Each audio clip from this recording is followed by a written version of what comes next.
So I am going to be starting another book. This book is going to be White Girl Problems by Babe Walker. She is a huge socialite, I believe. I guess that's what you would say, urban socialite. She has Twitter, and her Twitter is at White Girl Problem. She's like super, I guess, internet famous. I don't really know, but she's got a great book and she's hilarious. This is a book that she wrote about her life, and I think the world will love it. I'm sure a lot of people have already read it and heard great things, but I read this book before and it had me in tears because it was so funny. I couldn't stop laughing. So I've decided to read it. I'll just tell you what it's about. So on the back it says, Babe Walker, well, this is a quote from someone, from Emma Roberts. Babe Walker will be your new best friend and worst enemy. I loved it. So that's what she said. Babe Walker, center of the universe, is a painstakingly manicured white girl with an expensive smoothie habit, a proclivity for Louis Vuittons, a mysterious mother she's never met, and approximately 50 bajillion Twitter followers. But her problems have landed her in shopping rehab. That's what happens when you spend $246,893.50 in one afternoon at Barney's. Now she's decided to write her memoir, revealing the gut-wrenching hurdles she's had to overcome in order to be perfect in every way, every day. Hurdles such as, I hate my horse. Every job I've ever had is the worst job I've ever had. He's not a doctor, a lawyer, or a prince. I'll eat anything as long as it's gluten-free, dairy-free, low-carb, low-fat, low-calorie, sugar-free, and organic. In an Adderall-induced flash of inspiration, Babe Walker has managed to create one of the most enjoyable, unforgettable memoirs in years. So, that's essentially what she is going to be talking about. We're gonna go through her, I guess a lot of books have like what you would consider like an opening or like a foreword or something. Hers is an entry from like, I guess, a diary she was writing when she was in rehab. It says, for me. That's her dedication, is for me. Babe Walker doesn't have chapters in her books. She has problems, which is really hilarious. Day 26, I just have to read the titles of these problems because they're hilarious, which will let you know that this is definitely going to be a book that you want to either pick up and follow along as I read or listen to me read, because it's going to be hilarious. So we'll be reading day 26 in this video and potentially problem 1, just depending on how quickly it goes. I'm going to try to keep these videos within 20 minutes. My first two videos definitely didn't nail that mark. I was in the hour range. So I'm still working on it. Still new to YouTube. So, day 26, then followed by problem number 1. All I want for my birthday is for you to know what I want for my birthday without me having to tell you. Number 2, if I like him, he's probably gay. Number 3, who am I and when did I gain a pound? Number 4, you're my best friend and I love you to death, but fuck you. Just kidding. I love you. Just kidding. I hate you. Call me. Number 5, my vagina is bullshit. Problem 6. My major in college was picking my major, with a minor in being really bored. Number 7, I'm too pretty to be crying right now. Number 8, my first trip to jail was not nearly as fun as I thought it would be. Super cute mugshot though.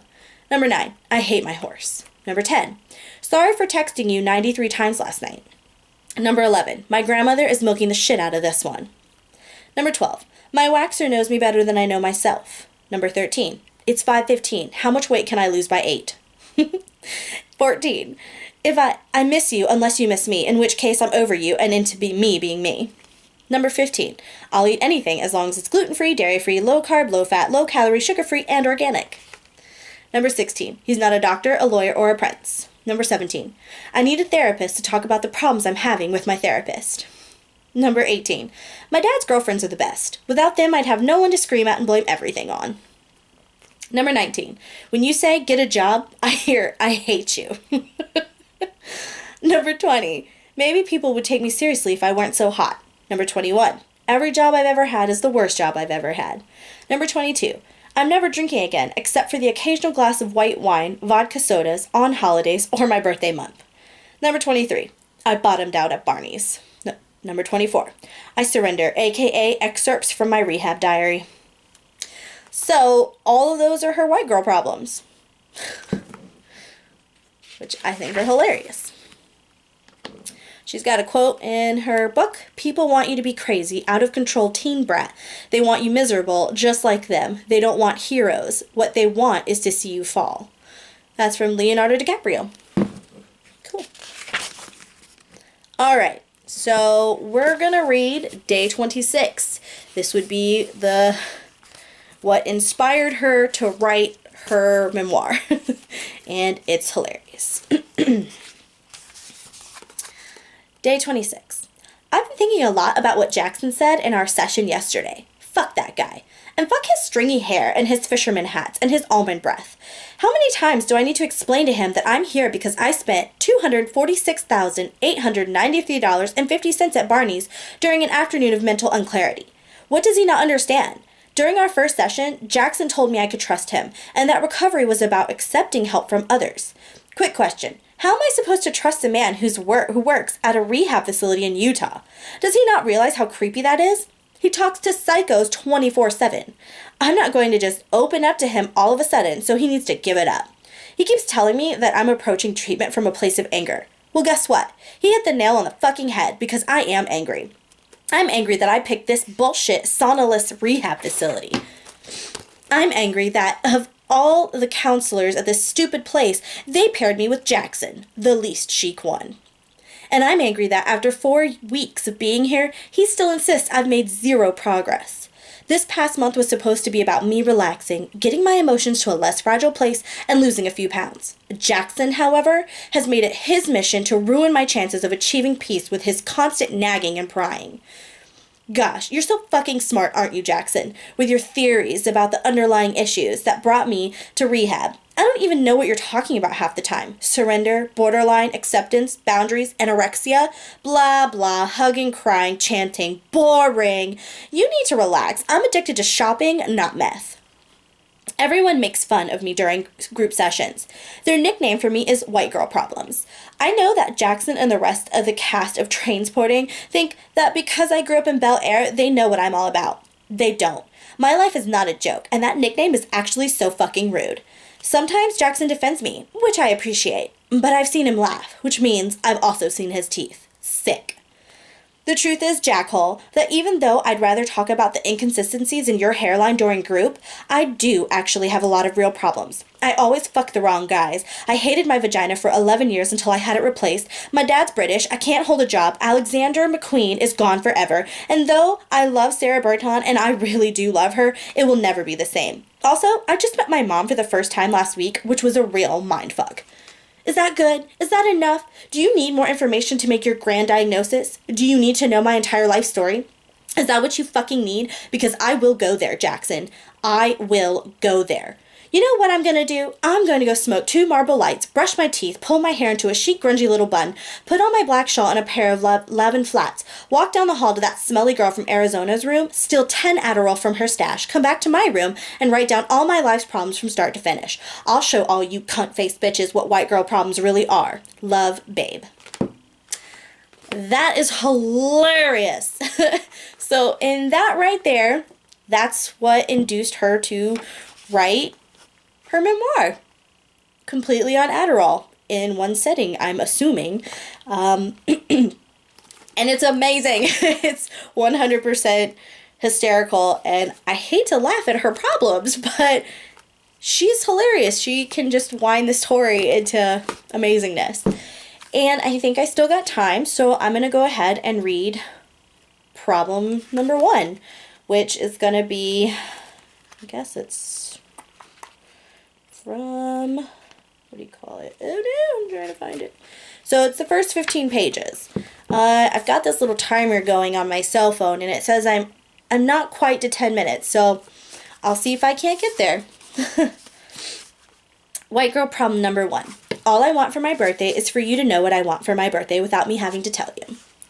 In a cruel twist of fate, every birthday I've ever had has been a complete and utter disaster. I'm cursed, and as much as I try to be a good person and put positivity out into the world, the birthday gods continue to piss upon me. My first year of being on this earth was somewhat hectic. I was born at Cedars-Sinai Hospital in Los Angeles on June 10th, 1987. My mom then opted out of motherhood altogether, leaving my dad to deal with the pressures of raising a super cute kid on his own. So there we were, alone in a mansion in Bel Air. The thing about my dad is, he's the entertainment attorney in Los Angeles. If you're important, aka a celebrity, chances are you've worked with him. He's also from England, which is great for me because there's nothing chicer than having a European parent, and having 2 passports really puts you on a whole different social level. Also, everything sounds better with a British accent. Not that I have one myself, but I've been known to pull a Madonna if the occasion calls for it. Just after I was born, my grandmother, whom I call Tay-Tay because she thinks the word grandmother is an ageist slur, moved from London to LA and set herself up in a wing in our house so she could help out with that adorable little accessory. The truth was, she was excited at the prospect of living in a city where she wouldn't have to apologize for making her appearance her number one priority, and she figured that pushing a newborn around in a stroller would make her appear younger. When my first birthday rolled around, Tay-Tay took it upon herself to host a cocktail reception on my behalf at the Peninsula Hotel in Beverly Hills. The guest list included my dad and all of her new Hollywood friends, producers, directors, and their Asian girlfriends, and Elizabeth Taylor. Everyone was shocked when they arrived to find that the party babeless. Yeah, somewhere between lunching at La Scala and getting her hair done for the party, Tay-Tay had managed to leave me in a dressing room at Neiman's while trying on a pair of slingbacks, I'm sure. Thankfully, some kind soul found me wandering around the jewelry department clutching a Hermes bangle, the only time I've shoplifted, I swear, and decided not to involve the authorities. This accidental misplacement inspired my dad to hire Mabinty, a Jamaican baby nurse, to keep tabs on my every move. Mabinty's been with us ever since. She's a total bitch, but in the best way possible. I guess I technically benefited from this first birthday party by getting a mother figure, so happy birthday to me. The years passed and I had a slew of shitty birthday scenarios, but I convinced myself that by my 10th the curse would be lifted. Not so. I hadn't even seen the worst of it. I had always wanted to do a movie-themed party, so when the film The Lost World: Jurassic Park came out in theaters just before my 10th birthday, I knew I'd found the perfect fit. I was obsessed with the entire Jurassic Park franchise, so I decided to really go for it and transform our entire backyard into a lush dinosaur jungle. My dad even made a call to Steven Spielberg's lawyer and got him to personally lend us some animatronic velociraptors. It was going to be major. I kicked off the birthday festivities by screening a short film that I had written, directed, and starred in. This was my moment. At its core, my short film was a homage to Jurassic Park, but way more political, and it was shot from the perspective of a dinosaur. I think it went over the heads of a lot of my guests, but then when you're pushing the boundaries of a storytelling, you're gonna lose some people along the way. Looking back, I really admire the passion that I put into that film. After the credits rolled, I made my grand entrance by bursting through the movie screen on a go-kart that had been painted to look like a Jurassic Park Jeep.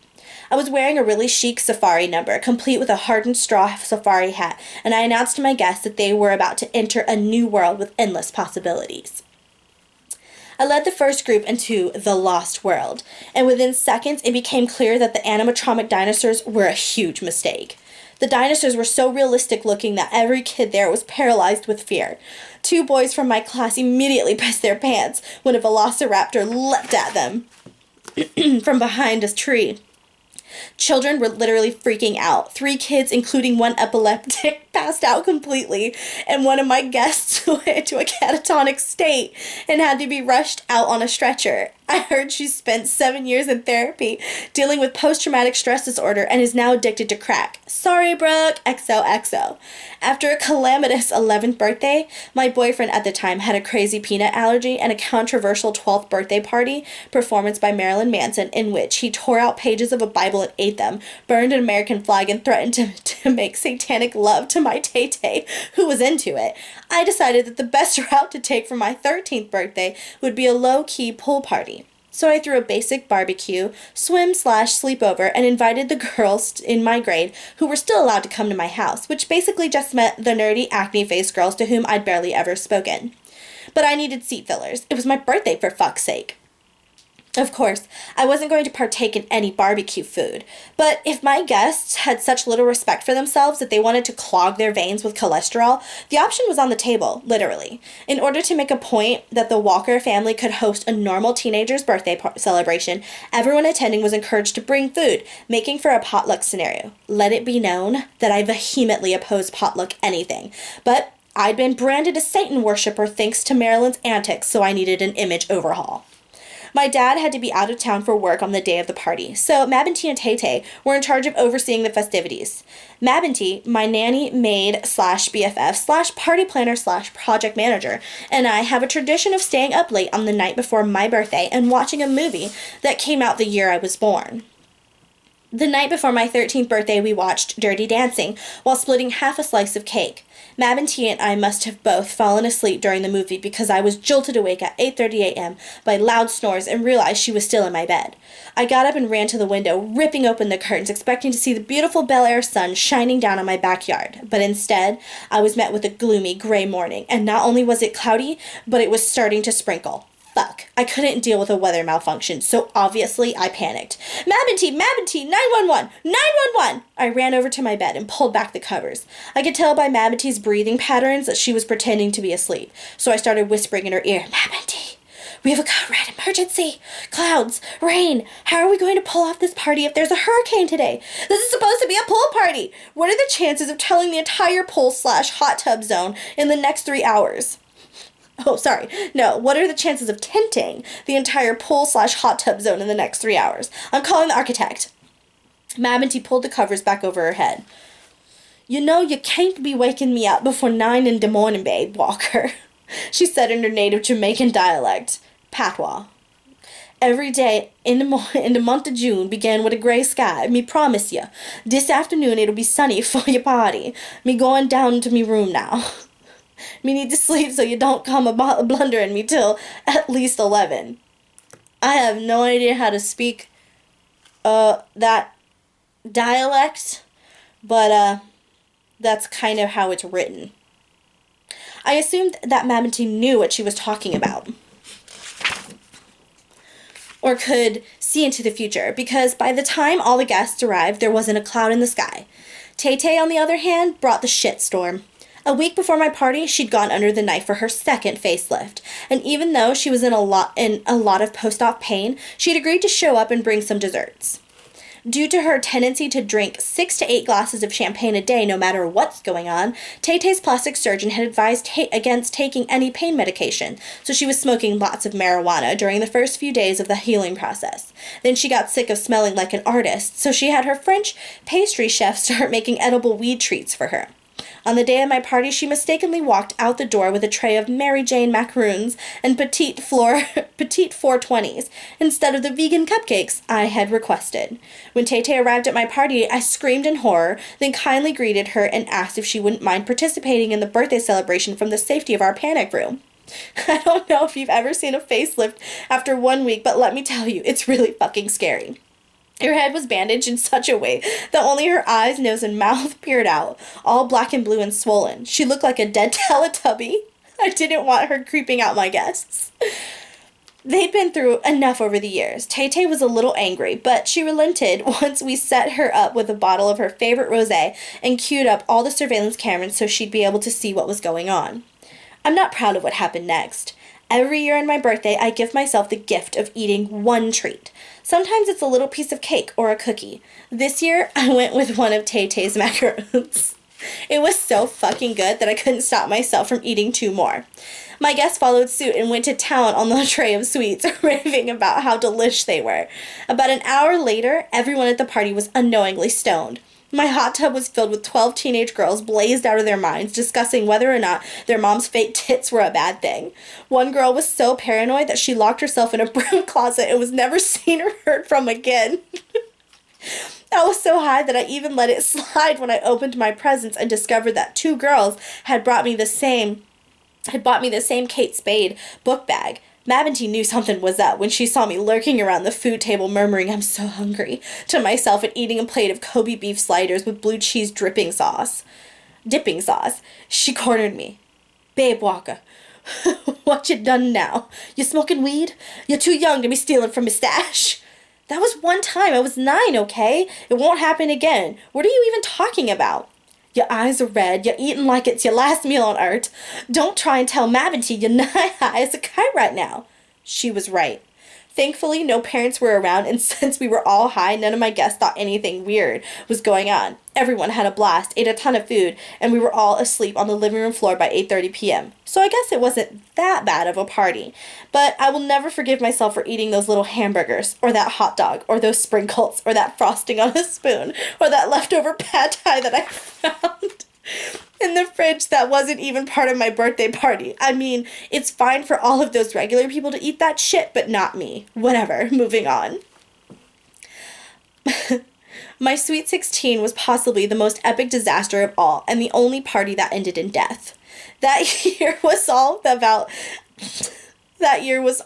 a tacky party, so my big idea was to transform the guest house into Studio 54. Pause. So we're currently at 21 minutes, so technically I probably should stop, but we're almost to page 13 and there's only 15 pages, so I'm just going to finish this chapter. That year was all about a tacky party, so my big idea was to transform the guest house into Studio 54. I had the interior of the house temporarily gutted and remodeled to resemble the club at its peak in the late 70s, obviously. Black walls, booths, ceiling-high shafts of neon lights. It was the perfect balance of grotesque and gorgeous. To add character and to keep in the theme with the era, I had small amounts of faux cocaine, vitamin B powder, scattered around the house. A lot of kids were so high on actual coke, they ended up snorting it anyway. The Studio 54 effect wouldn't have been complete without a huge mass of people waiting in line to get in, so I hired 100 extras to do that all night. One of them actually fainted because the polyester suit he was wearing was super hot, and I guess he was too old to stand up for 5 hours straight. Looking back, his near-death experience brought a certain authenticity to the party, which I can now appreciate. I wore a blue, off-the-shoulder vintage Halston jumpsuit and a pair of red Milano Blahnik pumps that I regret to this day. I mean, it was 2003. Everyone and their mother was drinking the Milano Kool-Aid at that point. Thanks, Carrie, for convincing us that simple, boring pumps were chic because they're expensive and kind of comfortable. Anyways, I arrived at the party on a white stallion flanked by 2 white Bengal tigers on chains. Huge moment for everyone. Things were going so well that it seemed like everyone had forgotten the mishaps at my many previous parties. I was on top of the world.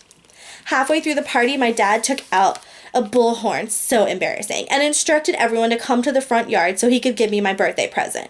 Once we were all in position, a big truck pulled into our driveway. My dad had actually gotten me the all-white Range Rover I'd secretly been praying for. I was freaking out, and all of my friends were screaming in anticipation. The door of the trailer opened, and there was no Range Rover to be found. In fact, there was no car at all. Instead, a huge fucking peacock came strolling out of the trailer and onto my driveway. A peacock, like an actual bird with feathers and a beak. The crowd fell silent. I was beyond confused. I wanted to flip, but I pulled it together and pretended that a peacock was exactly what I'd been hoping for. I didn't want any of my guests to see how deeply saddened I was by the sight of this fucking piece of shit bird. So I allowed the party photographers to do a mini photo shoot of me and my gift. The pictures turned out really gorgeous, but if you look closely, you'll notice that both of my hands are balled up into fists. After the photo shoot, I pulled my dad aside to have a little chat with him. "Dad, why did you get me that bird thing? It's not a car," I whispered. Oh my God. "That's a Burmese green peafowl with golden plumage. Do you know how rare that is? Who wouldn't want that? Plus, I overheard you on the phone a couple of weeks ago talking to your friend about how you're obsessed with owning a crocodile. Or a peacock. I certainly wasn't going to get you a bloody crocodile now, was I? That would have been completely irresponsible, babe." "That's really sweet, Dad, but I was talking about Hermes bags, not pets. There's a fantastic crocodile Birkin in peacock blue coming out soon that I would kill for." "Well, I guess I misunderstood you then. Look at the bright side. Now you have a beautiful pet to take care of, and looking after this fine specimen will teach you some damn responsibility. You'll learn to love the little bugger. Who of your friends can say they have a Burmese green peafowl? Answer me that," he said with a huge grin. After staring at him for about 15 seconds, I simply said, "Hello, I'm Babe Walker, your daughter. Clearly we've never met," and walked off. I knew my dad was into weird animals and stuff, but the fact that he thought it was okay to get me this peacock for my birthday was baffling, misunderstanding or not. At that moment, two cater waiters dressed as Andy Warhol and Bianca Jagger brought out a birthday cake, and all the guests started loudly singing happy birthday. As I blew out the candles, a huge fireworks display began in my front yard. It was so loud and so scary that the peacock was losing his shit and flopping his wings angrily. He was running around in circles through the party, knocking over my friends and the extras and destroying the decorations. Mabinty was chasing him around, which only seemed to make the peacock more frantic. The animal was even emitting a high-pitched bird scream, which added to the mass hysteria. In a last attempt to escape the loud torture that had become my 16th birthday party, the peafowl ran for the wooded area next to my house. He sprinted through the fountain and across our circular driveway and ran straight into the arms of one of the Bengal tigers that was chained to a statue in the yard. Best day of that tiger's life. It was horrifying.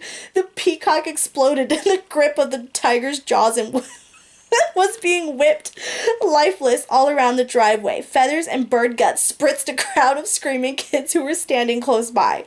You really have no concept of how many feathers can actually come off of one bird until they are scattered around your front lawn. It was disgusting, but at least it was quick. The brutal demise of the peacock really killed the party. All my guests and extras left shortly thereafter. The biggest travesty was that Maroon 5 were the surprise musical guest, and no one was there to see them play. They ended up doing a private show for my dad, Mabinty, and me, but they weren't even really singing, so that was annoying. That was the last birthday party I ever had. Okay, so that was white girl problem number 1, and it's like 27 minutes, so I'm going to say it was kind of a success. I hope you will continue to follow this reading session with white girl problems. And now I'm going to say goodbye. Bye!